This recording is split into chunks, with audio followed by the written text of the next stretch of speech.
21ရက်နေ့ကနေ28ရက်နေ့အထိဗုဒ္ဓဟူသားသမီးများအတွက်တပတ်စာဟောစာတမ်းဖြစ်ပါတယ်ဒီအပတ်မှာဗုဒ္ဓဟူသားသမီးများအတွက်ဒီရက်ပိုင်းမှာအုံနောက်နဲ့ဉာဏ်ပညာကိုသုံးပြီးလုပ်ရတဲ့အလုပ်တွေမှာအောင်မြင်မှုရရှိမဲ့အချိန်ဖြစ်ပါတယ်ရှင်စာချုပ်စာတမ်းကိစ္စတွေကုန်သွယ်မှုကိစ္စလေးတွေမှာအတားဆီးရထားပြီးတော့စကားပြောဆိုဆက်ဆံရေးကောင်းမွန်မှုကြောင့်လုပ်ငန်းတိုးတက်ပါလိမ့်မယ်တတိပြုရမှာကအလုပ်တွေတပြိုင်နက်တည်းအများကြီးလက်ခံပြီးလို့စိတ်ဖိစီးတာနိုင်မနှင်းဖြစ်တာမျိုးကြုံရတတ်ပါတယ်စီအစဉ်တကြားခွဲဝေပြီးတော့လောက်ကင်ပါရှင်ငွေရေးကြေးရေးမှာကြတော့မိမိရဲ့စ조사မှုကြောင့်ရတဲ့ရထိုက်တဲ့ငွေကြေးအကျိုးအမြတ်တွေအပြည့်အဝရရှိပါလိမ့်မယ်လစာတိုးတာဒါမှမဟုတ်ကော်မရှင်ခအကျိုးအမြတ်တွေကိုရတာကြုံရတတ်ပါတယ်ရှင်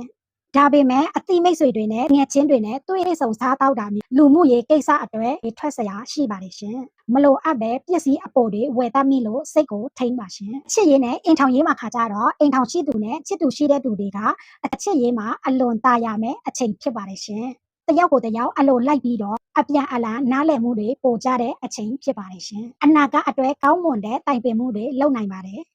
လူပြိုအပြိုနဲ့လူလွတ်များအတွက်ခါကြတော့အလုပ်ကိစ္စတော့မဟုတ်ပညာရေးကိစ္စကနေတဆင်စကားပြောဖို့စိတ်တူကိုယ်တူနဲ့ရေဆက်စုံတက်ပြီးတော့တန်ရောစင်စတင်တာမျိုးဖြစ်တတ်ပါတယ်ရှင်။ကျမရေးမှာခါကြတော့အာယုံကြောအားနေတာလက်မောင်းပခုံးအကြောညက်တာနဲ့အိပ်ရေးပြက်တာမျိုးကြုံရတတ်ပါတယ်ရှင်။အထိုင်အမားတာမျိုးတတိပြုပါအနားယူချိန်ပို့ပြီးတော့ပေးပါရှင်။